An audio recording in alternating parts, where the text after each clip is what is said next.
hacer la unión del espermatozoide con el ovocito para iniciar el proceso metódico en la formación de las células que van a formar nuestro organismo. Y esta fecundación tiene las siguientes fases.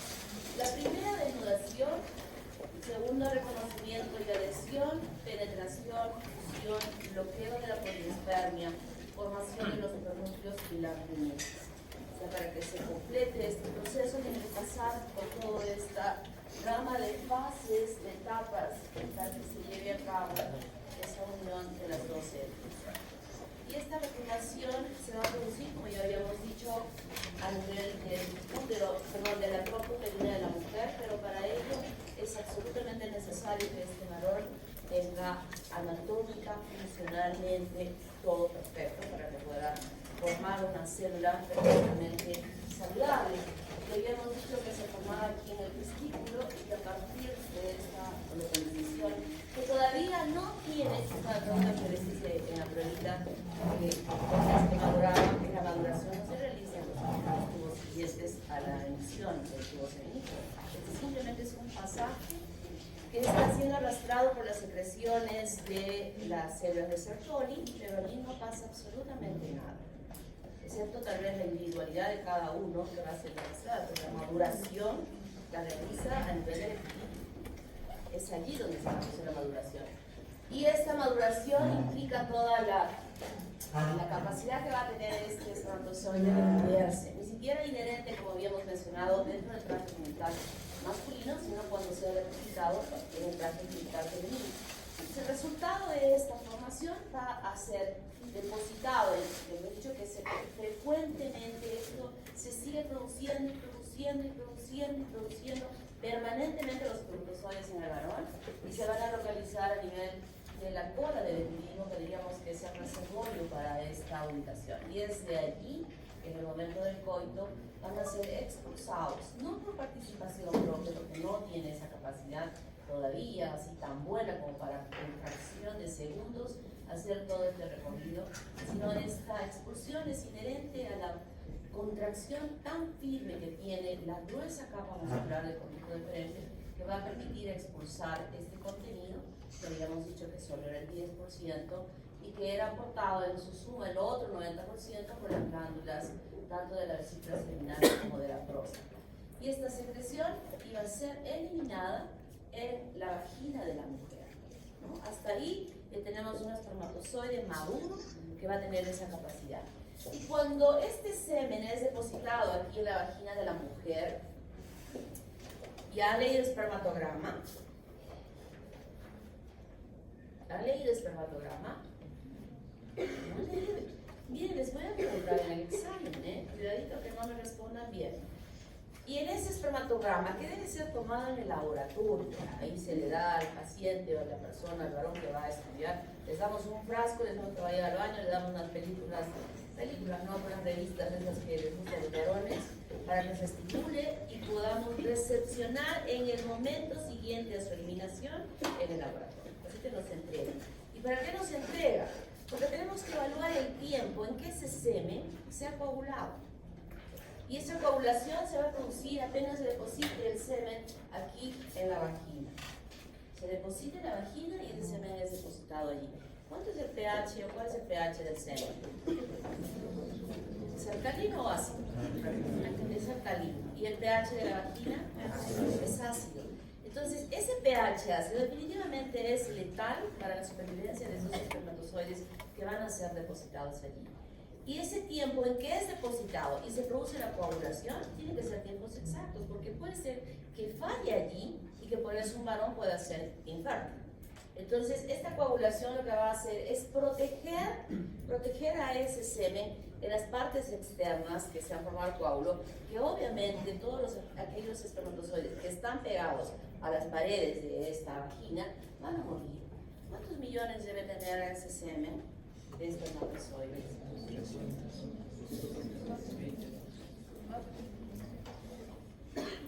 ¿Cómo se nota que no están leyendo? ¿Cómo se nota que no están leyendo? Yo no voy a decir, voy a saltar cuando esté haciendo el examen, Y si ustedes se han dado cuenta del chiquitito examen que les he tomado, No era un examen para que ustedes vayan a buscar su libro y puedan estar revisándolo para poder copiarse y plagiar. Era para que piensen. Los exámenes que me gusta hacer son esos, que piensen. Y para pensar hay que saber, para razonar hay que saber, para deducir hay que saber. Así es que les sugiero que estudien, chicos. No quiero jalarlos, ¿eh? Mejor dicho, no quiero que se jalen porque ustedes se van a jalar. Lean. Son millones, son 3,5 millones que están depositados en esa vagina y de eso se van a diezmar muchos miles en con esta contrarresta de ácido y base en la parte periférica. Y luego que ha sucedido esto, que está un tiempo determinado y que también es valorado en el laboratorio, estamos valorando y observando ese frasco de semen, en cuánto tiempo está durando así como coágulo. Lo movemos el frasco y es una cosa como que fuera una gelatina dura. Y después de unos 5 a 10 minutos, ese coágulo se vuelve nuevamente agua. Y tiene que tener ese tiempo normal. Y eso es lo que sucede aquí en la vagina. El semen se vuelve agua. Y aquellos que han sobrevivido a este daño del ácido de la vagina, recién van a tener la capacidad de ingresar por el cuello del útero a los espacios más internos. La coagulabilidad y la licuefacción son tiempos importantes que tiene ese espermatozoide. El espermatozoide dentro de específicamente en el epidídimo, lo que va a hacer es una maduración. La maduración se produce dentro del tracto genital masculino, específicamente a nivel del epidídimo. Y cuando ha sido depositado aquí, cuando ya este espermatozoide ha quedado libre, los que quedan libres, porque muchos habrán muerto, millones han muerto aquí en la vagina, entonces recién van a pasar. Y cuando empiezan a pasar y a movilizarse, viene una etapa que se llama de capacitación. La capacitación es un proceso importante para la movilidad o movilidad que va a tener ese espermatozoide en los espacios siguientes para llegar hasta la trompa uterina. Y en este tiempo, lo que sucede en la maduración, que ya habíamos dicho que es la calistenia y todo lo demás, además ese espermatozoide para nutrirse va cubriéndose de todos los compuestos de la carnitina, de las glucoproteínas, biocidas que se encuentran en el semen, que le cubren superficialmente, como que lo hubiesen embabado de sustancias. Y esto no le permite a él tener mucha movilidad. Pero cuando llega dentro de la vagina de la mujer, y bueno, ya están estos pasando, esta capacitación se va a llevar a cabo dentro del canal del útero, de la cavidad uterina, y también cuando está ya haciendo su pasaje hacia la trompa. Pero lo que es más, o sea, que le da como que se hiciera una ducha y se liberara de todos estos compuestos que los estuvieran cubriendo y que le dieran cierta rigidez a su movimiento, lo va a realizar justamente a nivel de este pasaje dentro de la cavidad uterina. Entonces, ya aquellos espermatozoides que van pasando, y que tampoco todos son perfectos, no son los millones, ya quitamos muchos, llegarán a la trompa, rodeando ese ovocito que ha sido captado por la polímbias de la trompa uterina, como cientos. Miren, de los millones estoy hablando como cientos. La pelotita que ha sido expulsada, rodeada de las células foliculares, va a ser rodeada en toda su circunferencia por cientos de espermatozoides. Hasta ese punto, miren cuánto, por eso es que se necesita que sean millones. Cuando vemos un espermatograma que es oligoespérmico, ¿qué significa oligoespérmico? Que tiene pocos espermatozoides, con toda seguridad, pues que esos pocos van a ser eliminados aquí en la vagina y ninguno podrá ser. Pues es que se tiene que garantizar un número tan importante que de ellos pueda llegar este número, que es pequeño pero suficiente para poder fecundar. Este útero tiene que ser perfecto para recepcionar, luego que se produjo la ovulación y aquí la fecundación, tiene que todo esto ser perfecto. La cavidad uterina tiene que ser perfecta, la mucosa en su preparación tiene que ser perfecta, porque solo así va a poder permitir la anidación de este huevo que se ha formado aquí y que va a ir avanzando a través de la luz de la trompa hasta llegar a este lugar. Este es el lugar donde se produce la implantación de este huevo que ha llegado hasta este punto. Las implantaciones que se puedan realizar por diferentes circunstancias a estos niveles, ya desde esta parte para abajo ya son implantaciones anormales que van a dar lugar a una serie de patologías como por ejemplo la placenta previa. o simplemente que no pueda seguir desarrollándose o que pueda desaparecer. La integridad de la trompa garantiza de que este huevo que se ha formado pueda desplazarse en la luz de él. Si esta trompa ha sufrido con anterioridad infecciones de cualquier estilo, puede hacer que haya adherencias o sineques entre la luz de estas vellosidades que habíamos visto que se cierran y que no van a permitir el pasaje normal de este huevo a través de este espacio. Y en consecuencia se quedará aquí y empezará a crecer allí, y esta musculatura ni este espacio es competente para permitir este desarrollo hasta que produzca la ruptura de esta trompa uterina en los embarazo ectópicos. Para que esto se desarrolle perfectamente bien, tiene que anatómica y funcionalmente estar perfecto.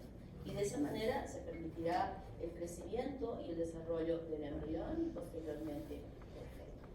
Y entonces, el resultado para que se pueda producir esta fecundación, como habíamos visto ya en la clase pasada, tiene que desarrollarse la ovulación, ¿no? Y habíamos visto el incremento de la LH con los cambios enzimáticos que se van a producir en ese folículo y que finalmente van a permitir la expulsión del ovocito del ovario hacia esta trompa que con sus fimbrias envuelve al ovario buscando aquella vesiculita que está apareciendo como un quistecito sobre la superficie del ovario. Y esto es tan increíble lo que sucede, que algunas veces, por esa situación que acabo de mencionar, que se haya podido producir un embarazo ectópico, definitivamente esa trompa, cuando sucede esto hay que retirar la trompa, se saca la trompa, porque el tejido ya está estallado, no hay ninguna posibilidad de recuperación, ¿no? Y ese ovario de ese lado está perfecto.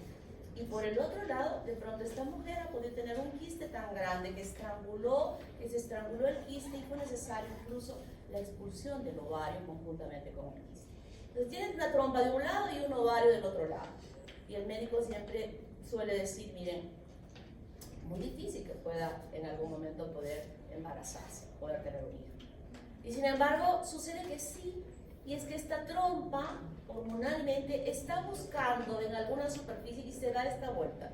Es lo que asumimos que hace cuando una mujer que está en esas circunstancias llega a embarazarse. Entonces, la trompa debe hacer esto y buscar esa superficie donde se está mostrando este quiste superficialmente para envolverla y poder atrapar ese folículo que ha sido expulsado, ese ovocito que ha sido expulsado con las células perinatales. Fíjense cómo sucede, a veces ya imposible, no va a suceder que pueda tener hijos. Y sin embargo, de pronto se suspende la regla de menstruación y aparece la mujer embarazada. Este ovocito que es expulsado en la ovulación, no solamente es el ovocito libre, solito, sino está rodeado de una capa que es la zona pelúcida y además por fuera la corona radiante.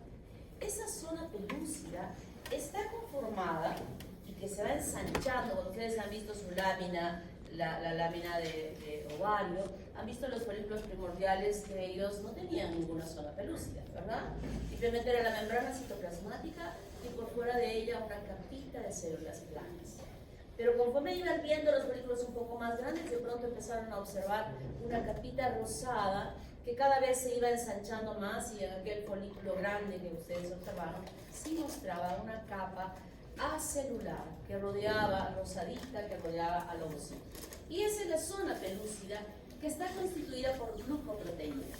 Dos cadenas de glucoproteínas que son la ZP2 y la ZP3, que están entrelazadas por ZP1 para armar una armazón, diríamos, que ocupa todo ese espacio, que es muy importante.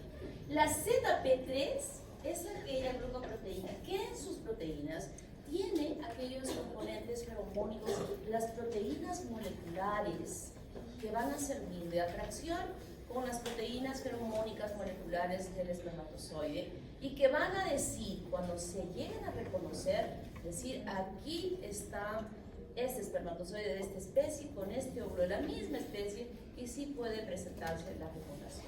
Eso es lo importante que tiene esta zona pelúcida, y ahora que vamos a empezar a ver las fases de la fecundación, vamos a ver cómo es su participación. Y ese espermatozoide, como ya habíamos visto, en ese acrosoma iba desarrollando y agrupando y coleccionando una serie de enzimas que los mamíferos participan en este proceso.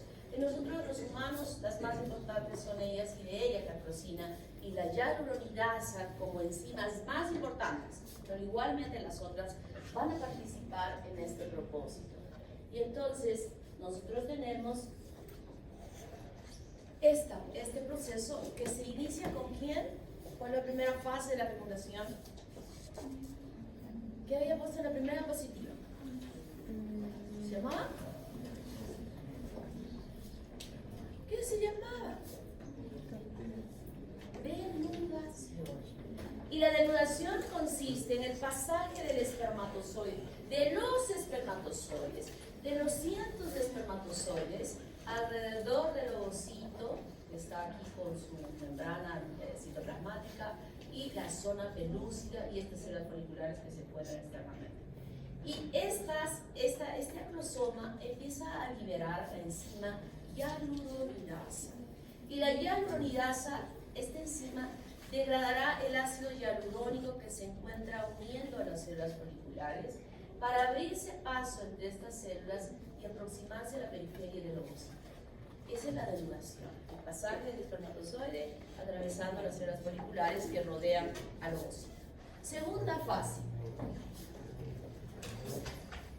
¿Qué era la segunda fase? Reconocimiento y adhesión. ¿Y qué es ese reconocimiento? Justo lo que acabo de mencionar entre ese ZP3 y las proteínas moleculares feromónicas de este espermatozoide, que algunos de estos ya han llegado más prontamente a ubicarse en este lugar. No solo es uno, en toda la circunferencia hay muchos más que están y que han tocado a la zona pelúcida con la cabecita de la acrosoma. Y cuando existen estas proteínas feromónicas de atracción presentes, entonces sí podemos ingresar y se adhieren firmemente a la parte más externa de esta zona pelúcida para poder seguir con la siguiente fase, que es la penetración. Y la penetración permite el pasaje del espermatozoide a través de esta zona pelúcida. Pero antes de esto va a suceder algo muy importante que se llama la reacción cortical.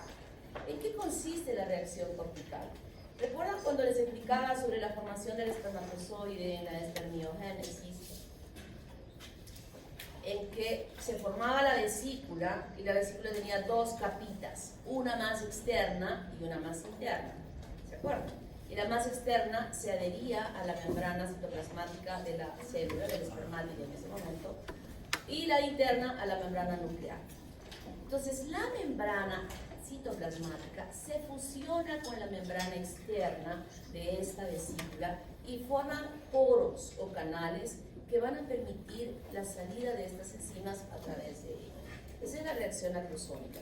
Y como sabemos que esa capsulita, esa vesiculita del acrosoma se ubica desde la zona ecuatorial del espermatozoide, porque aquí sigue la membrana y cubre toda esta parte de aquí en la cabeza y la cola hasta la zona ecuatorial. Esa reacción acrosómica es muy importante porque permite la salida de todas estas enzimas y la más importante de ellas va a ser justamente la acrosina, la que va a permitir el pasaje del espermatozoide a través de esta zona pelúcida. Simultáneamente, en toda la circunferencia, son muchos espermatozoides que están haciendo este proceso de la penetración, simultáneamente. Y entonces atraviesa ella hasta que finalmente llega a tocar con la membrana citoplasmática del ovocito. Y se produce la siguiente fase. ¿Cuál es?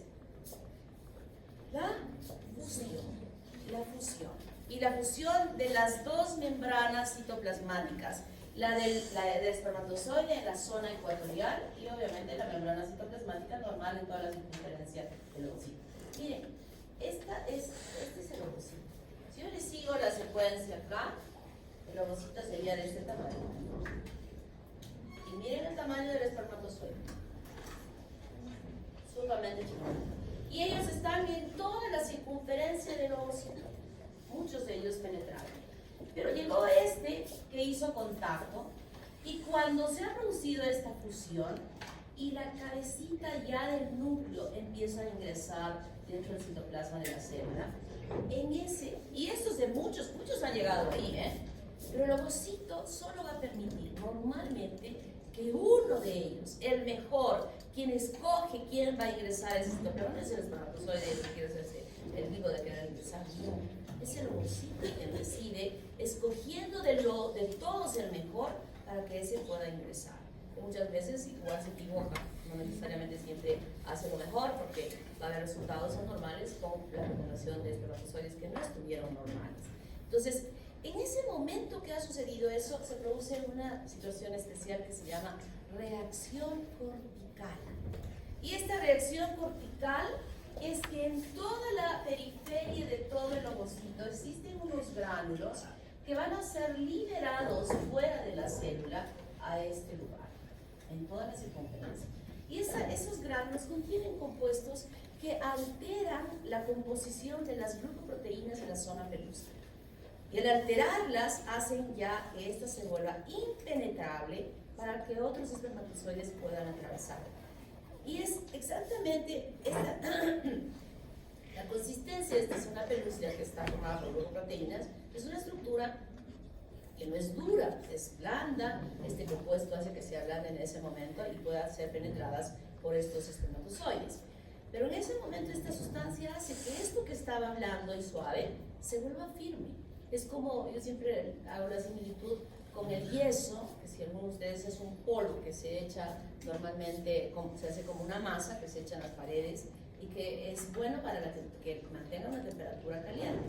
Casi en nuestro medio usamos cemento para hacer ese objetivo, pero por ejemplo en otras ciudades que son frías como Cusco o como Puno, utilizan el yeso para echar sobre el ladrillo este compuesto que es de color blanco.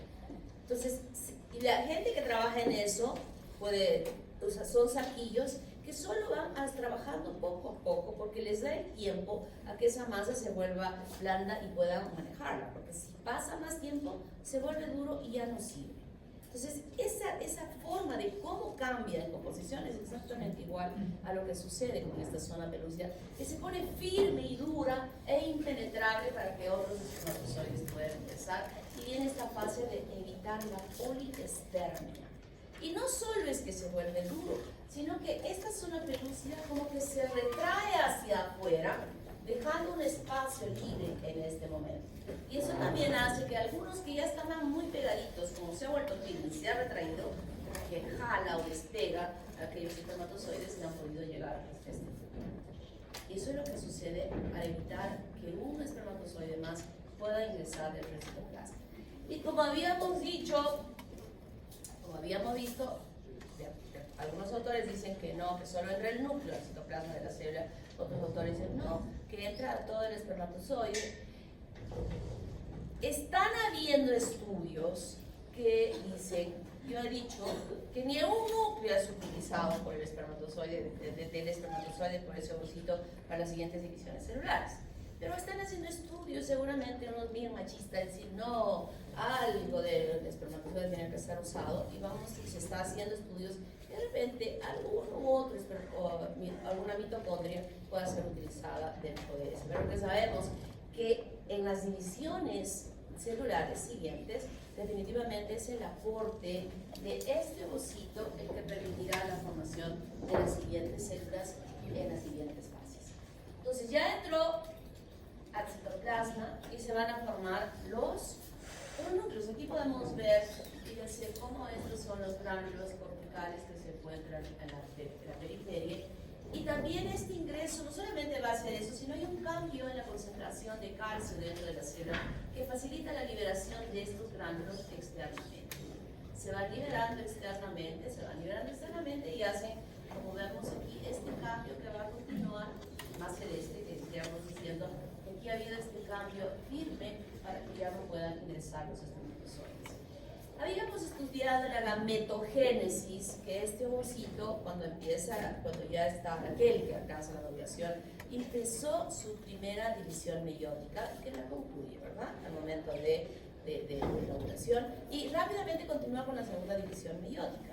Pero se detiene hasta cuando un espermatozoide está ingresando dentro de, aquí está un cuerpo polar, y ingresando en el citoplasma para continuar con las divisiones celulares y permitir que se forme el segundo cuerpo polar. Y cuando este espermatozoide ha ingresado con su núcleo, totalmente estos cromosomas totalmente compactados, muy compactados, cuando ya está dentro del citoplasma, como que se va inflando el núcleo, permitiendo que estos cromosomas alcancen sus tamaños normales para poder aparearse con los cromosomas que tiene el núcleo del ovocito. Muy bien, aquí está chiquitito, ya está hinchándose, está inflándose, y la siguiente fase es la formación de estos pronúcleos. Los pronúcleos que serán, ¿cuántos cromosomas trae cada uno? ¿Cuántos? 23, ¿no? Entonces aquí se van a empezar, se produce la singamia, que es la liberación de las membranas nucleares, para permitir la libertad o permitir la libertad de los cromosomas que se van a aparear, y se inicia ya rápidamente la primera división celular y se forma la metafase, la primera división celular mitótica, y a eso llamamos apifixis.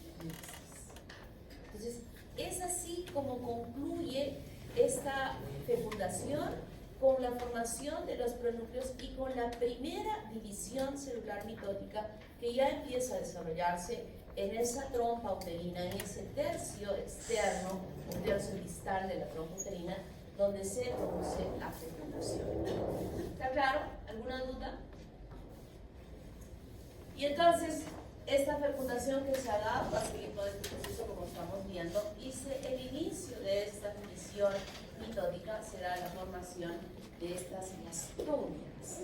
Las células que empiezan a formarse después que se produjo la fecundación son las blastómeras, que se siguen multiplicando hasta que finalmente puedan implantarse dentro de esta cavidad. Utilizo esta lámina para explicar un poquito de esta parte, porque lo voy a explicar inmediatamente más. Estas divisiones celulares están limitadas por la zona pelúcida. Esto es muy importante porque mantiene un mismo diámetro de esa célula que está atravesando toda esta trompa uterina, y es importante porque no va a permitir que haya un crecimiento mayor de este huevo y que dificulte el pasaje a través de la luz de esta trompa.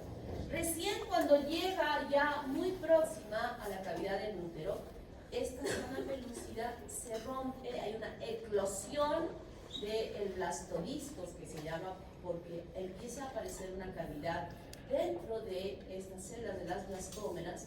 Las secreciones producidas y aportadas por las células secretoras de la zona pelúcida son muy importantes para la nutrición de este huevo en su pasaje a través de la trompa. No hay ningún vaso que les esté chorreando de sangre ahí a la célula, no. Simplemente hay secreciones que habíamos visto que esas células indiferenciadas iban a diferenciarse a ser más secretoras en la segunda fase del ciclo menstrual, para que puedan tener, si es que ha habido fecundación, puedan estar nutriendo estas células. Y como resultado de esta cantidad de secreciones, estas ingresan dentro y van separando, amontonando las celulitas en un extremo y revistiendo externamente como un revestimiento externo de esto que se denomina blastocisto. Cuando eclosiona, ya pierde esta zona pelúcida y ya externamente está presente una de las células que se diferencian de esta formación, que es el tromboblasto, que es muy importante para la adherencia del blastocisto hacia la mucosa del endometrio. Paso importante de la implantación que va a permitir su desarrollo, ¿no? Entonces aquí tenemos el resumen todo. ¿Cómo se llama esta fase? Denudación. Y esta de aquí viene a estar reconociendo y luego va a penetrar, y luego la reacción cortical, como va saliendo, alterando la composición y la formación de los cuerpos. Eso tiene que suceder normalmente. Eso quiero que ellos lo reconozcan, normalmente. Pero puede suceder, como ustedes lo van a explicar perfectamente bien, ya he dado la indicación a sus profesores de prácticas, que la última semana, la sexta de esta fase, la primera práctica de la fase es repaso de las láminas para el examen. La segunda es el examen. La segunda práctica de la quinta semana es su seminario. donde van a hablar ustedes sobre las técnicas de fertilización, todas las técnicas, y lo que a mí me importa que investiguen, aparte del conocimiento de estas técnicas, es saber en qué circunstancias se debe aplicar esta técnica o esta técnica o esta técnica. Por favor, incidan en eso, porque esa va a ser una pregunta del examen.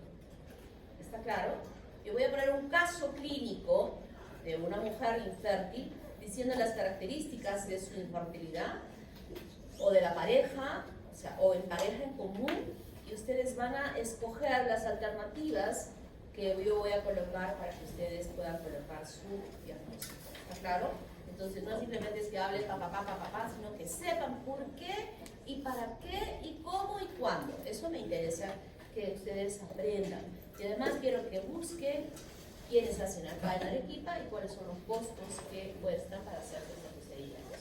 Uno de ellos es que la fertilización se haga fuera in vitro, colocando ovocitos que han sido obtenidos de este ovario, y donde se coloca semen que puede pasar estas fases de la fecundación en el laboratorio, y cuando se ponen los huevos y cigotos en el tiempo adecuado sean implantados dentro del útero de la mujer. Ese es uno de los procedimientos que se puede hacer. ¿En qué circunstancias puedo hacer eso? ¿Cuándo puedo hacer eso? Eso es lo que ustedes quiero que razonen y piensen y busquen para poder explicar.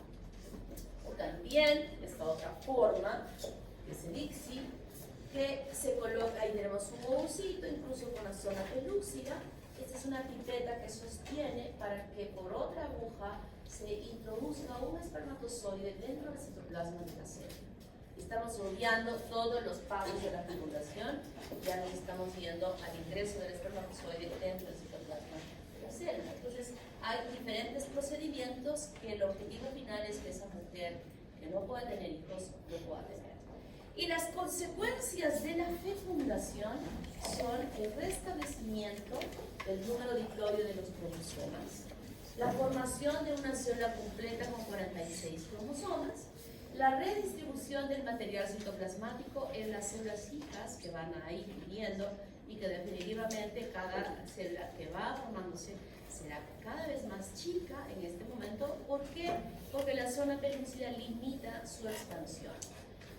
Determinación del sexo, porque puede traer el papá, es el que va a determinar finalmente el sexo, la mamá solo trae el cromosoma X, pero el varón es el que va a determinar qué sexo es que va a tener ese feto. Variabilidad de la especie, esto es muy importante, tremendamente importante, el resultado de la fecundación, y debe obligarse a que sea siempre, o mejor diríamos, bueno, a veces puede suceder que se enamoren entre primos y que está mal. ¿Por qué? Porque en la genética de la familia puede traerse algunos problemas genéticos que cuando se suman de un lado y del otro lado se van a expresar con más facilidad. En cambio, si uno se casa con alguien que en su vida está súper alejado, inclusive de familia, aunque aquí en Arequipa hay tantos Rodríguez. ¿Cuántos Rodríguez hay en esta clase? Levanten la mano los Rodríguez. Miren, ¿ves? Hay varios Rodríguez. Yo creo que estos Rodríguez definitivamente deben venir ancestralmente de un solo Rodríguez. Y les digo, no, doctora, yo somos de Yanaguara, nosotros somos de Paucarpata, nosotros somos de Sabandía, pero antes, esos caballeros de antes eran feroces, porque se iban de distrito en distrito de sus caballos para poder enamorar a las señoras. Es que preferible es que no se casen entre los Rodríguez, porque por ahí genéticamente podría arrastrar esa velocidad de los Rodríguez. Y la consecuencia, el inicio de la fecundación. Hasta aquí bien, todo entendido, comprendido. Para que se relaje un poquito, voy a llamarles.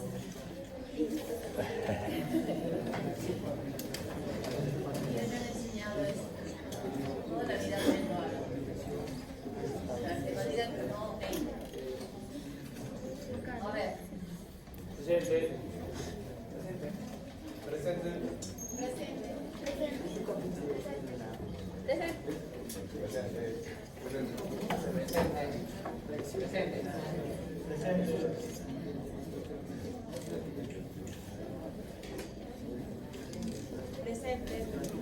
Presente.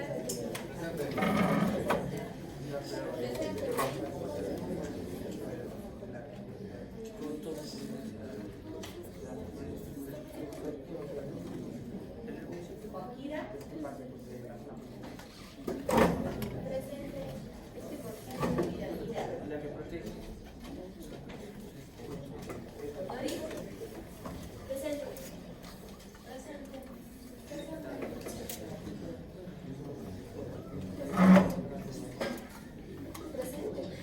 Presente. Presente. Presente. Presente. Presente. Presente. Presente. Elena. Elena. Presente. Aquí no me está viendo. Le voy a hacer escribir 100 veces. Debo estar atento en clase. Solo aquí es la forma. Chapa. Presente. Presente. Presente. Presente. Estoy grabando. Presente. Presente. 17. Presente. Presente.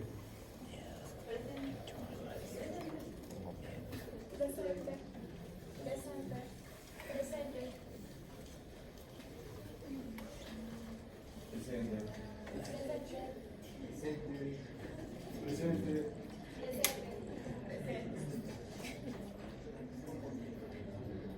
Presente. Presente. Presente. Llena.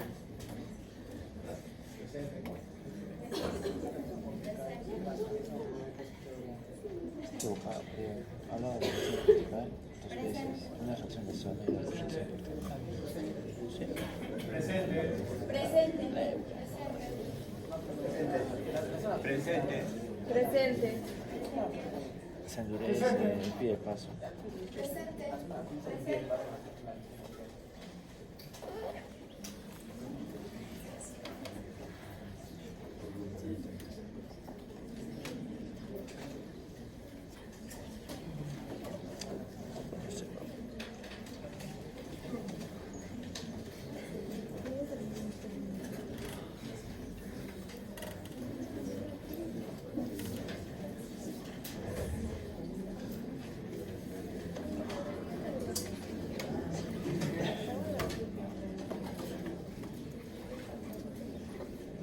Bueno, hasta acá está entendido, ¿verdad? Cómo es que se produce la fotografía. Entonces, pasamos a la fase de la segmentación, que es la fase en la cual este huevo que ha sido formado da lugar a la formación de dos hojas embrionarias que son el epiblasto y el hipoblasto. A eso se denomina la segmentación, que se produce durante la segunda semana de desarrollo. Entonces, como habíamos visto, la división de estas celulitas, de las blastómeras, que van a formar en conjunto una agrupación de 16 celulitas más o menos, que se llama la módula, por el aspecto que tiene de que fuera de ella, o sea, la zona pelúcida definitivamente no es tan dura que está así dualice, sino que se forma, la formación de estas celulitas hace inclusiones sobre la superficie. Y entonces habíamos dicho que se produce la eclosión, cuando ya llegó a la cavidad, la eclosión de esta zona pelúcida, dejando libre aquellas células que se iban organizando para formar lo que era el blastocisto. Las celulitas se separan y van amontonando unas en un extremo, quedando un espacio, pero todas ellas rodeadas de una capita de células.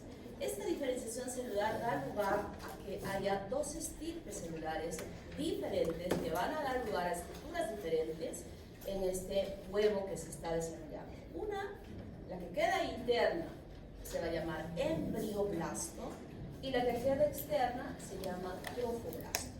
Estas células del embrioblasto, que en un principio están todas amontonaditas, se van organizando en el polo animal, lugar donde están presentes ellas, y esta cavidad se llama blastocele, y por la presencia de este blastocele, de toda esta estructura se llama blastodisco. Y estas celulitas se organizan creando unas hacia abajo en el techo de esta cavidad que se llama hipoblasto, y por encima, un poco desordenados, los hipoblasto. Y en este desorden del epiblasto se forma una pequeña cavidad que es la cavidad amniótica primitiva. Luego este techo de esta cavidad se elimina, desaparece y se forman claramente dos capitas ordenadas de estas células. Una aquí abajo que es el hipoblasto y esta que está aquí arriba el epiblasto. De las partes laterales de este epiblasto empiezan a proliferar nuevas células que están aquí pintadas de color celeste más claro, que son las células que van a formar la membrana amniótica. Se cierran encima y forman una cavidad que es la cavidad amniótica primaria. Por otro lado, el hipoblasto también empieza a proliferar en sus extremos, tapizando la parte interna de esta cavidad por dentro del tropoblasto. Estas celulitas van descendiendo y van formando lo que se llama la membrana de Heuser. Y dice endodermo, pero yo le quiero llamar membrana de Heuser, porque mejor vamos a hablar de endodermo en otro contexto. Entonces, se forman dos cavidades totalmente individualizadas por la presencia de estas dos capitas de células, formándose hacia la parte superior de la cavidad amniótica y hacia aquí abajo, cuando ya la membrana de Heuser ha tapizado completamente toda la parte interna del tropoblasto, lo llamamos saco vitelino. Luego, entre estas células que se han formado y el tropoblasto, empiezan a proliferar nuevas células provenientes del tropoblasto. Las celulitas que están aquí provienen del tropoblasto y son las que van a formar el mesodermo extraembrionario. Y estas celulitas, algunas van a tapizar alrededor de este saco vitelino y otras periféricamente en la zona adherente al tropoblasto. Y se forma aquí una cavidad que se llama celoma extraembrionario. Por otra parte, estas células del tropoblasto que están fuera empiezan a organizarse también, formando unos conglomerados celulares extensas de un tipo celular, que es el citotropoblasto, que se diferencia del tropoblasto. El tropoblasto se diferencia en dos tipos celulares, una que se llama sinciciotropoblasto y otra que se llama citotropoblasto. Aquella que está más en contacto con todo el desarrollo de estas células embrionarias es el citotropoblasto, y a partir de ellas se forman estos conglomerados de células que se van a denominar vellosidades coriónicas. Y las vellosidades coriónicas pueden ser primarias, secundarias y terciarias, como vamos a ver ya en las siguientes clases. Y entonces, este blasto disco que se había liberado de la zona pelúcida y que exponía estas células trofoblásticas en la parte superficial, y que les dije hace un momento, era muy importante este hecho, porque estas células trofoblásticas van a permitir la adherencia de este blasto disco a la mucosa del endometrio. Este es el endometrio con su epitelio de revestimiento. Aquí hay una glándula preparada para la anidación en la fase secretora con esos cambios importantes que habíamos mencionado. Por aquí hay un capilar de la mamá y toda esta es la mucosa. Entonces aquí se adhiere estas células del tropoblasto, donde ya empieza a diferenciarse las células del sinciciotropoblasto. Estas células del sinciciotropoblasto que se derivan del tropoblasto son muy importantes, porque justamente ellas serán las que inicialmente van a producir esta hormona gonadotrofina coriónica, que es aquella que utilizamos para detectar si una mujer está o no está embarazada, aún antes de que se produzca la siguiente menstruación. Ojo, o sea, ahora hay pruebas en el laboratorio que no esperamos que no le haya llegado la menstruación, o que digamos, esperemos una semana a ver si le llega y recién va a ser positiva, como hay pruebas que incluso a los 15 días después de que concluyó que no se produjo la menstruación, recién se pueden probar. Eso se hace en orina, porque recién pueden ser cruzadas en orina, pero antes de eso, en sangre, podemos detectar a la semana de haberse producido la implantación, o a la semana de haberse producido la fecundación, ya puede ser detectada en sangre con maquinarias definitivamente especiales, que pueden detectar concentraciones tan pequeñitas de esta hormona. Primer punto. Y el segundo punto es que estas células tiene la capacidad de producir enzimas líticas de destrucción de los tejidos que carcomen el tejido de la mucosa de este endometrio en esta mujer, ¿no? Pues vemos cómo va penetrando, se va extendiendo, va creciendo estas células del sincicio trofoblasto, y ustedes estarán recordando esa palabra, yo les escuché en histología. ¿Qué significaba sincicio? Un cúmulo de células que le faltan sus cositas por detrás. ¿Qué? Un conjunto de células multinucleares. Exacto. Esa es la diferencia, ¿no? Miren acá. Esas células del sincicio que inicialmente estaban así, conforme van avanzando, no se pierde el núcleo, pero sus membranas citoplasmáticas se fusionan. Y aquí podemos ver, miren, aquí hay núcleos y aquí no hay diferencias que ya incluso en esta laminita pudieran ustedes ver como puntos seguidos, como diciendo esto va a desaparecer.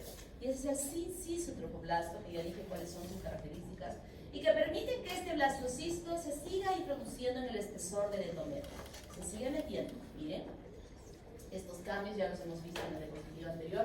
Ahora estamos preocupándonos de cómo está sucediendo esta implantación y penetración de este blastocisto en el espesor del endometrio. Y aquí lo tenemos, ya se metió completamente. Y estas células del sincicio tienen esta característica, es como una malagua o una célula unicelular, que su movilidad es por pseudópodo, avanzando así y va envolviendo con estas dimensiones de este citoplasma tan amplio, rodeando a una glándula del endometrio, o va avanzando y va envolviendo un capilar cuyo contenido de sangre va quedando atrapado en estos lagos que están formando estas células del sincicio trofoblasto, como vemos acá, forman como unos lagos y luego se extiende y ya está envolviendo este capilar. Aquí ya está envolviendo la glándula, y esto es importante. Esa preparación que habíamos estudiado en la fase secretora era para cumplir esta función. Aquí no hay red vascular todavía, estas celulitas, que son muchas ya, no tienen de dónde nutrirse, específicamente en contacto con una circulación sanguínea.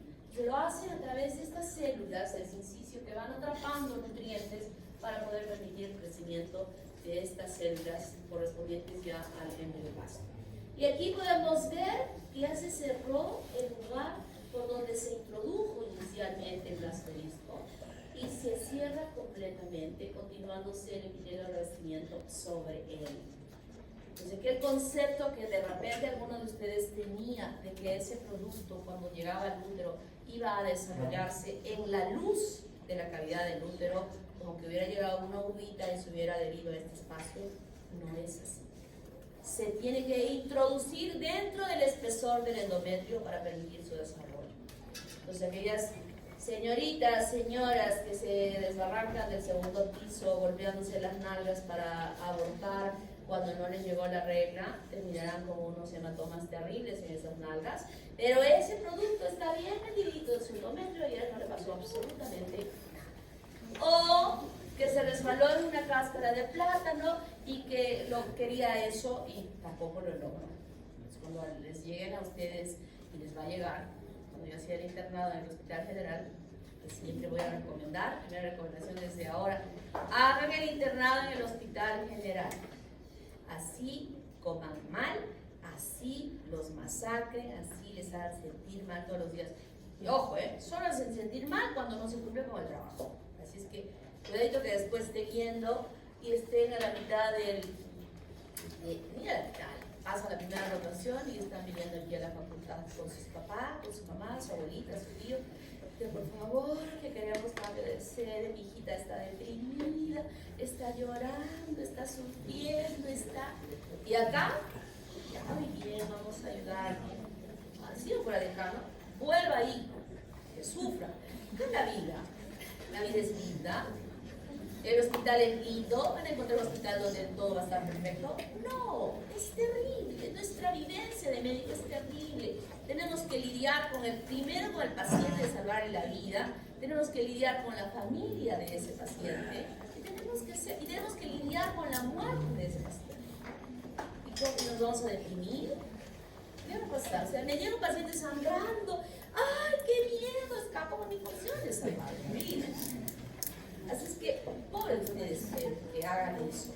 Este año estoy viendo que no ha habido ninguno que ha hecho eso. Porque tanto les he estado fastidiando, diciéndoles, oye, quien va ahí, por favor, que se sienta seguro de que va a ir ahí.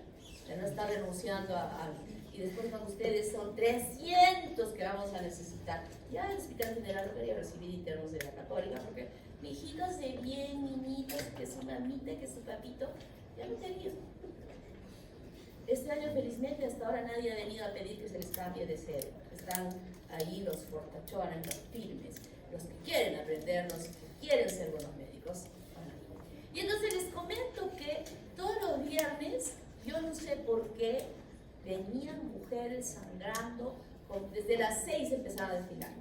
6, mujeres sangrando, y todas decían que se habían resbalado una cáscara de plátano y que estaban sangrando. Entonces nosotros ya, como eran tantas, hacíamos historias con copia. Yo solo para llenar, ya decía la historia cáscara de plátano, solo llenábamos el nombre para poner. O sea que es mentira. No puede haber ni cáscara de plátano ni desbarranco ni nada, porque este está metido dentro del endometrio y que ese no se va a caer. ¿Está claro? No se cae. Y sigue creciendo, va ya enrollando, envolviendo vasos sanguíneos y glándulas, sigue creciendo. Y aquí ya suceden estos cambios que yo había nombrado el mesodermo esplenometrico y se cerró la membrana de Hauser, va creciendo. Y miren, aquí ya se forman estos folículos a expensas del citotrofoblasto. Esto verde de aquí es el sincicio y este es el citotrofoblasto. Y en algunos puntos más probablemente cordones que habíamos hablado que iban a formar lo que son las vellosidades coriónicas. Este saco vitelino es muy grande. Es el que va a dar lugar a la formación del tubo digestivo. Entonces es muy grande. Y esto entonces se estrecha, se estrangula la parte central como para hacer más pequeña esta cavidad y va a dejar este remanente en forma externa. Miren las vellosidades un poco más grandes. Esas son vellosidades primarias. Todo esto se llama saco coriónico, que es detectado por la ecografía cuando nosotros queremos determinar el tiempo de desarrollo. No se llega a medir esto específicamente porque es tan pequeñito, sino es el saco coriónico que tiene un tamaño mayor, que puede ser medido y que hay ya cuadros establecidos de relación. Esta medida corresponde a tanto tiempo de gestación y ese es el informe que nos dan el médico o el ecografista cuando hace el estudio de ese tamaño. Se va estrangulando, ya queda más chico. Este es el celoma extraembrionario y va rezagado hacia un extremo ya y desaparece, ¿no? Y solo queda ya esta formación, las partes internas darán lugar a la formación de ese embrión. Y el resto de tejido que está afuera, todo esto está derivado de las células del tropoblasto, incluso este pedículo de fijación que es muy importante, que sostiene al embrioblasto dentro de esta cavidad del celoma extraembrionario y que este tejido va a ser el responsable que en este lugar se forme lo que va a ser el cordón umbilical. O sea, aquí en este pedículo de fijación va a desarrollarse los vasos que van a formar este cordón umbilical, además de los otros tejidos que rodean a él. Y viene la tercera semana. ¿Cuáles son los cambios importantes que han sucedido en la etapa de la segmentación? La formación del epiblasto y el hipoblasto, la formación de la cavidad amniótica con su membrana amniótica y la formación de este saco vitelino, ya inherente simplemente hablando del embrión, más todas las otras transformaciones relacionadas al desarrollo del tropoblasto. La tercera semana se llama gastrulación. La gastrulación tiene como característica la formación de la tercera hoja embrionaria. La tercera hoja embrionaria, que ahora ya no vamos a llamar epiblasto o hipoblasto, sino vamos a llamar ectodermo, mesodermo y endodermo. Y lo que sucede es lo siguiente. Este saco coriónico está alojando internamente a este embrión, ¿verdad? El saco es una estructura totalmente redonda, circular, completa, una pelotita, y dentro están justamente ya estas dos cavidades importantes que son el saco, la cavidad amniótica y el saco vitelino. Entonces vamos a hacer de cuenta, esta cavidad que está formada externamente por esta membrana de Hauser rodeando y que sigue habiendo trofoplasto por fuera, con este mesodermo extraembrionario, lo que va a hacer es lo siguiente. Nosotros tenemos la pelotita, le abrimos una ventanita en el techo, estamos rompiendo la membrana amniótica. ¿Qué observamos al abrir por la ventanita la membrana amniótica? ¿Qué tipo de células? ¿Qué capita de células? El epiblasto, ¿verdad? Si yo le abro una ventanita por abajo, lo que voy a ver es el hipoblasto. Entonces estoy mirando por la ventanita, por aquí arriba, y de pronto es todo un disco el piso este formado del epiblasto, y de pronto de un extremo, que le vamos a llamar el extremo caudal, empieza a elevarse como un montículo el epiblasto, haciendo relieve sobre su superficie, en un ascenso de la parte caudal hacia la parte cefálica. Y en la parte media, o sea, no toda, no se eleva toda, sino es como un cordoncito que en la línea media va extendiéndose aquí. Esta sería la parte caudal. Y de pronto vemos cómo se forma un montículo de epiblasto, o sea, está elevándose el epiblasto, porque debajo empieza a proliferar células del epiblasto, pero hacia abajo, elevándolas y que van avanzando hasta la parte central. Desde la parte caudal hacia la parte central. Este sería el lado cefálico de este disco de células del epiblasto que están tapizando el piso de la cavidad amniótica. Y entonces, ese montículo de células que forman esta prominencia en la superficie se llama la línea primitiva. Se detiene en ese punto central, también con un montículo de células que se llaman así en cúpula, que se llama el nodo primitivo. Luego, en el proceso de evolución, las células de este montículo se deprimen en su parte central, formando una pusita, un hoyuelo, y ese hoyuelo se llama la fosa primitiva. También esto que se ha elevado así en el ápex sufre una depresión, solo en el ápex, y ese se llama surco primitivo. Estas células provenientes del epiblasto serán aquellas que van a extenderse entre las dos capas del epiblasto y el hipoblasto para formar la tercera hoja embrional. Y conforme va desplazándose estas celulitas hacia las partes laterales y hacia adelante, va disminuyendo esta prominencia, se van agotando las células y van siendo rezagadas hacia atrás. En algunas láminas que estamos viendo en la práctica, les estamos mostrando decirles que este es el rezago de la línea primitiva, porque todavía se llega a evidenciar. Normalmente desaparece, algunas veces no, y esta línea primitiva queda como un rezago, formándose aquí en la parte caudal de la columna vertebral, un tumor con el cual nacen los niños, y es el teratoma saprophysigio, que es el rezago de la línea primitiva. Entonces, en un corte lateral tenemos aquí las dos capitas epiblasto y hipoblasto, y si miramos de arriba estamos viendo cómo se forma esta línea primitiva. Surco o estría primitiva también se denomina a este desarrollo, que solo es hasta la línea media.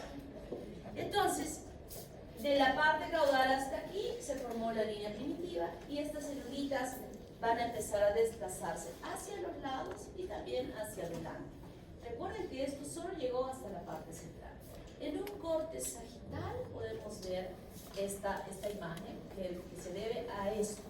Había dicho que aquí estaba el nodo primitivo inicialmente, luego la fosita primitiva, ¿no?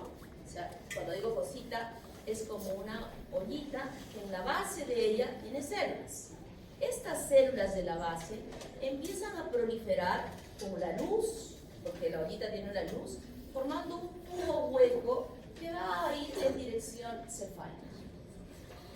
También solo la línea media. Va avanzando hasta llegar a un conglomerado de células mesodérmicas que ya han ido avanzando, desplazándose de esta línea primitiva, que forman lo que se llama la lámina procordial. Hay dos lugares en este disco donde el epiblasto y el hipoblasto están firmemente adheridos y no se separan o no son separadas por las células de esta línea primitiva que han desplazado por todo el lugar. Aquí adelante va a corresponder a esa la formación de la membrana bucofaringea o orofaringea. Y en la parte caudal a lo que va a ser la membrana cloacal.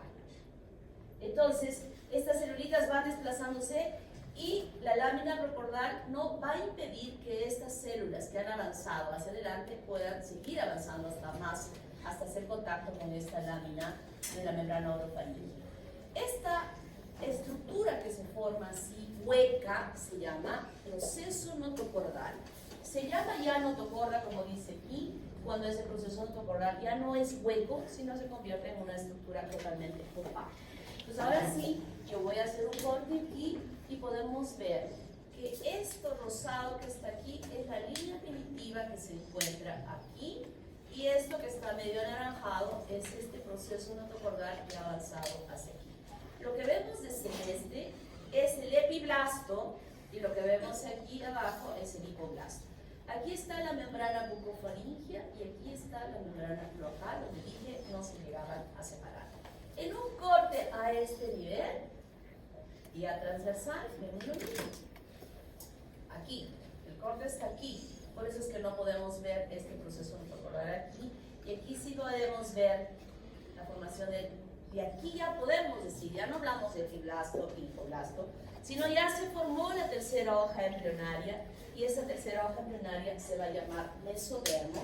El epiblasto se llama ectodermo, y el hipoblasto va a llamarse endodermo, ¿no? Y se forman así las tres capitas, que en este momento todavía no está el proceso notocordal, porque después de que ha nacido de aquí adelante, este proceso notocordal va a ir retrocediendo hacia atrás en su conformación, cuando esta línea primitiva ha agotado la migración de sus células, y puede quedar, como dije, en esta parte caudal un rezago de la línea primitiva. O sea que al finalizar este proceso, esta etapa, el proceso notocordal se extiende desde la parte cefálica hasta la parte caudal.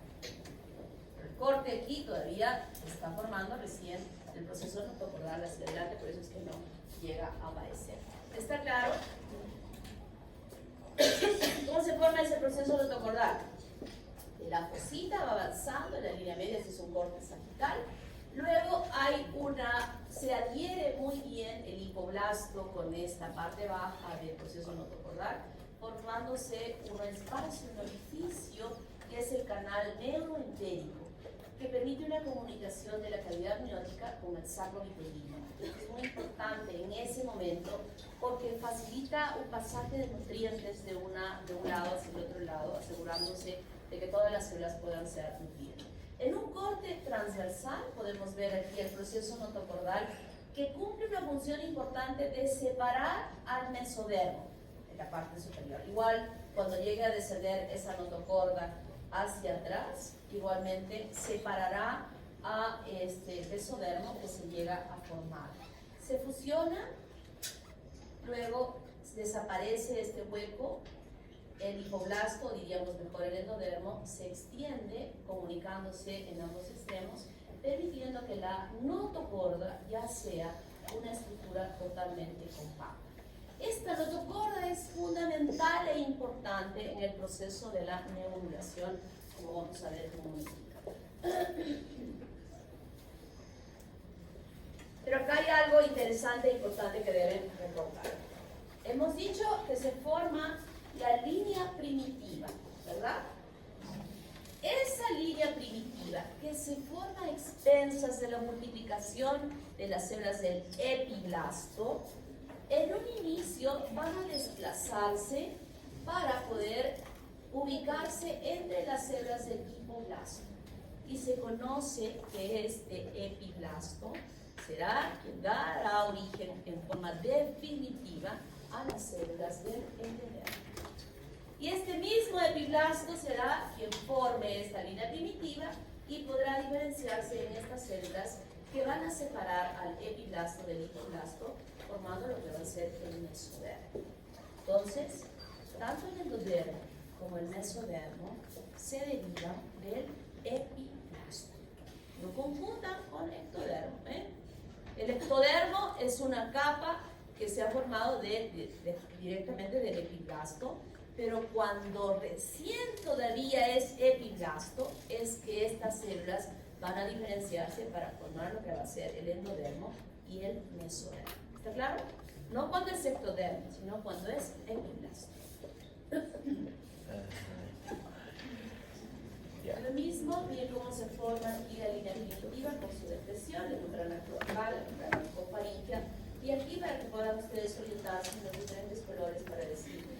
hipoplasto, filoamarillo, hipoplasto, separando estas cavidades grandes.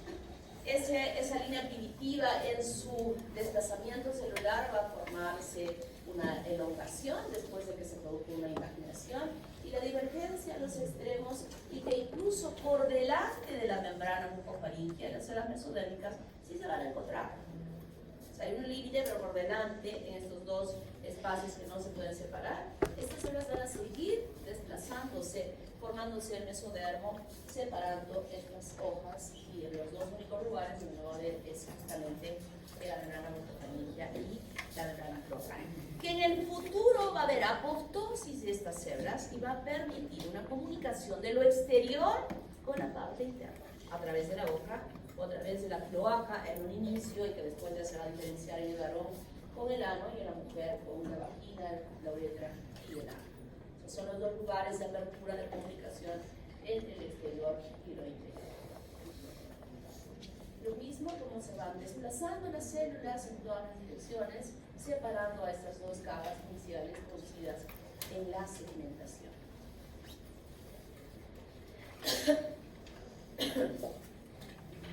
Vuelvo a repetir, esta es la lámina pecordal, como dije, células mesodérmicas que no son atravesadas ni separadas y que es un límite de crecimiento de este proceso notocordal en dirección hacia adelante.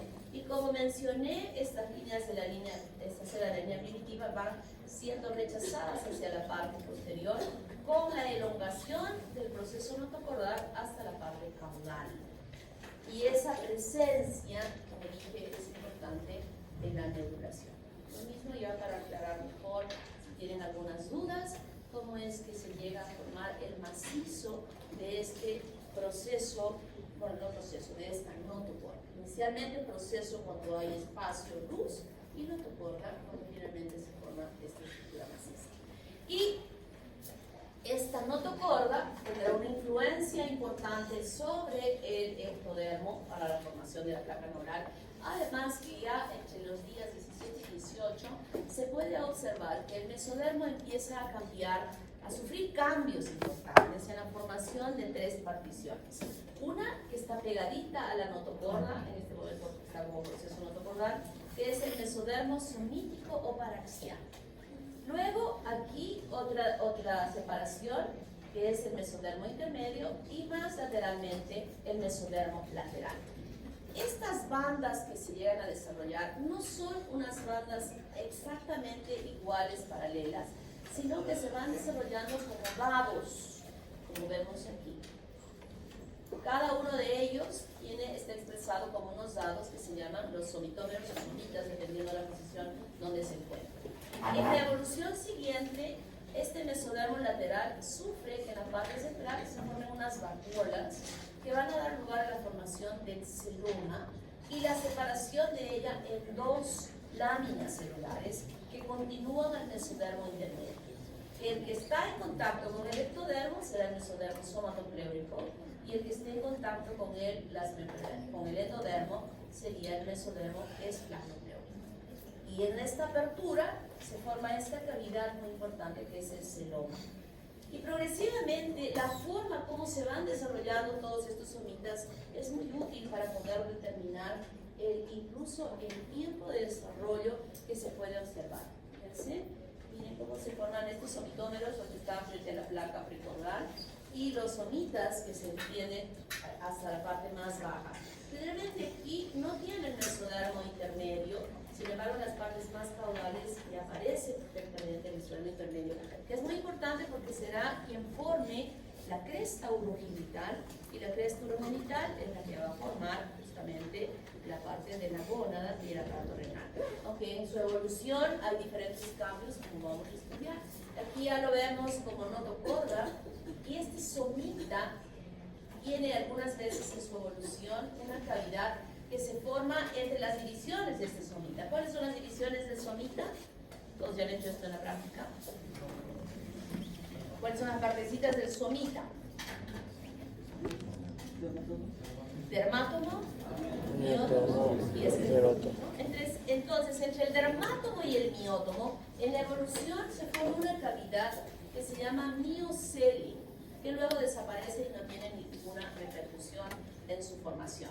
Y de esa manera se van ya transformando las estructuras, las podemos visualizar en una microscopía de vacío, miren cómo se están individualizados los somitas, y aquí ya se ve claramente cómo se está formando el tubo neural. En esta imagen también de vacío ya vemos cómo se formó el tubo neural. Aquí está la notocorda. Esta porción corresponde al mesodermo somítico paraxial, este pedacito al intermedio y obviamente seguro externo al lateral. Y esta capita que viene aquí corresponde al ectodermo. Y aquí claramente se puede visualizar cómo ya se forma la aorta dorsal y por debajo el ectodermo.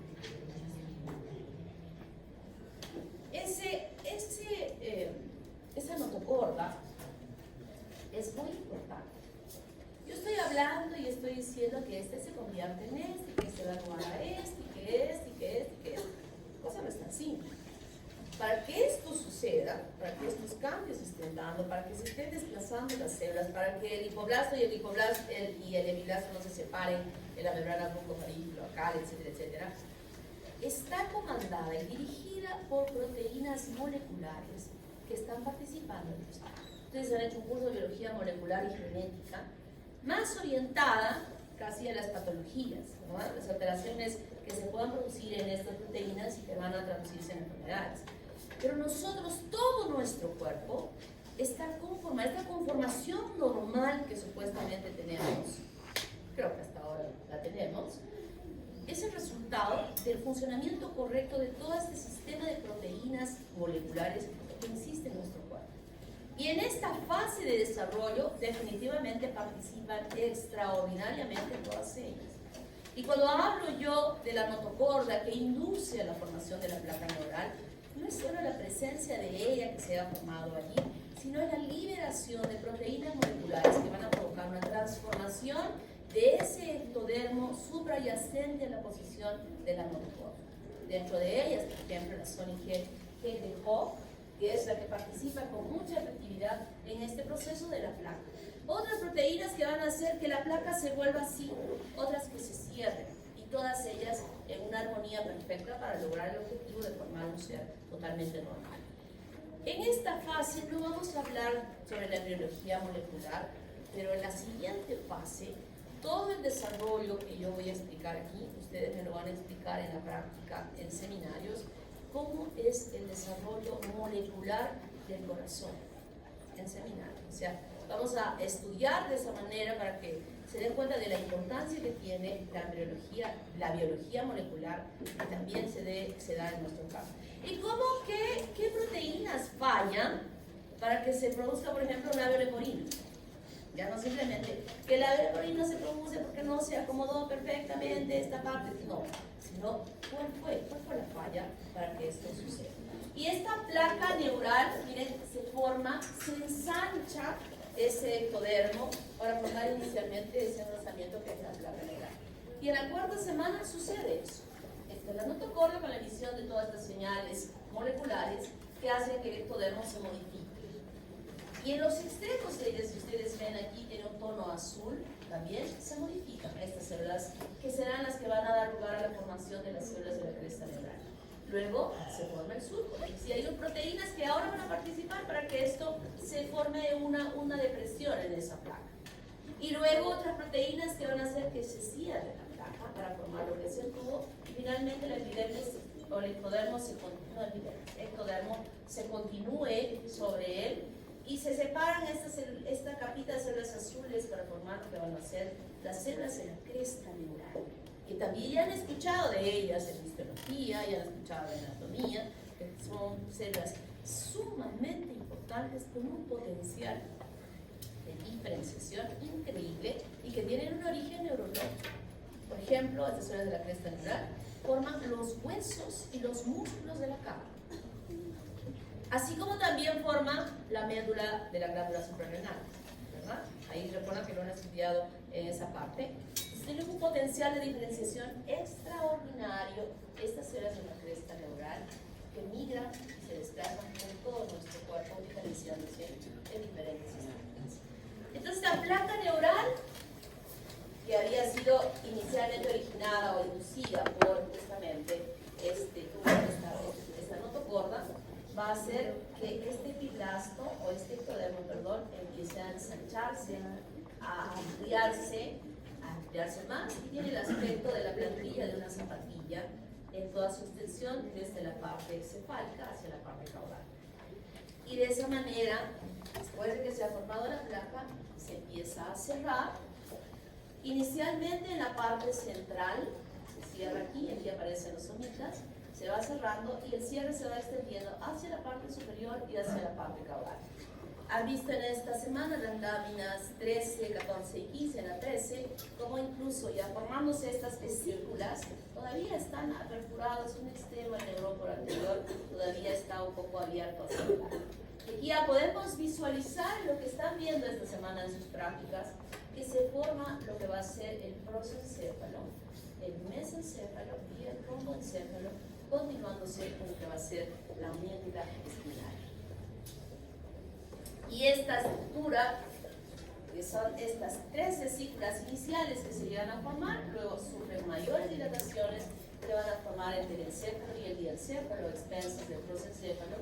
Y estos, a su vez, serán responsables de la formación de diferentes estructuras importantes. Ustedes ya las han estudiado en neuroanatomía y que yo ya no voy a estar repitiendo muchas cosas de esto, simplemente voy a evaluar, donde se desarrollan a partir del telencéfalo los hemisferios cerebrales, alojando dentro de ellos a los ventrículos laterales. El diencéfalo, aquí hay muchas estructuras muy importantes que se forman a este nivel, que son el epitálamo, el tálamo y el hipotálamo. A su vez, en la parte del techo de este diencéfalo, que aloja al tercer ventrículo, se forma la glándula pineal. Y en la parte caudal hay una extensión de este diencéfalo, de la cavidad misma del diencéfalo, rodeado de tejido nervioso que se extiende hacia abajo para formar la neurohipófisis de la glándula hipófisis. O sea que esta es una parte muy importante que vamos a estudiar. El mesencéfalo no sufre ninguna otra dilatación, se mantiene con él, y aquí aloja el acueducto de Silo y donde se encuentran los pedúnculos cerebrales y los cuerpos cuadrigéminos superiores e inferiores en el techo de él. El romboencéfalo sí sufre una plegadura, y la plegadura, formada por la curvatura continua, divide en metencéfalo y en mielencéfalo. El metencéfalo va a formar la protuberancia y también el cerebelo, y como cavidad aloja la parte superior del cuarto ventrículo. Y el mielencéfalo, aquí se encuentra el bulbo cardíaco. Ustedes ya saben la importancia que tiene él con todos los centros cardiogénicos y respiratorios que tienen que ver con la vida de la persona. Y también aloja al cuarto ventrículo en su parte más caudal. Entonces ese tubo neural, que inicialmente lo habíamos visto como una estructura hueca que se formó de esta placa neural, definitivamente en su evolución va a formar estas vesículas, y las mayores vesículas que llegan a desarrollarse justamente van a dar la conformación de la cabeza. O sea, toda nuestra cabeza en toda su mayor dimensión está formada por tejido nervioso. Solo desde esta parte hasta aquí estará formada por los arcos faríngeos, que ya vamos a estudiar más adelante. La clase de hoy va a estar colgada en el aula virtual para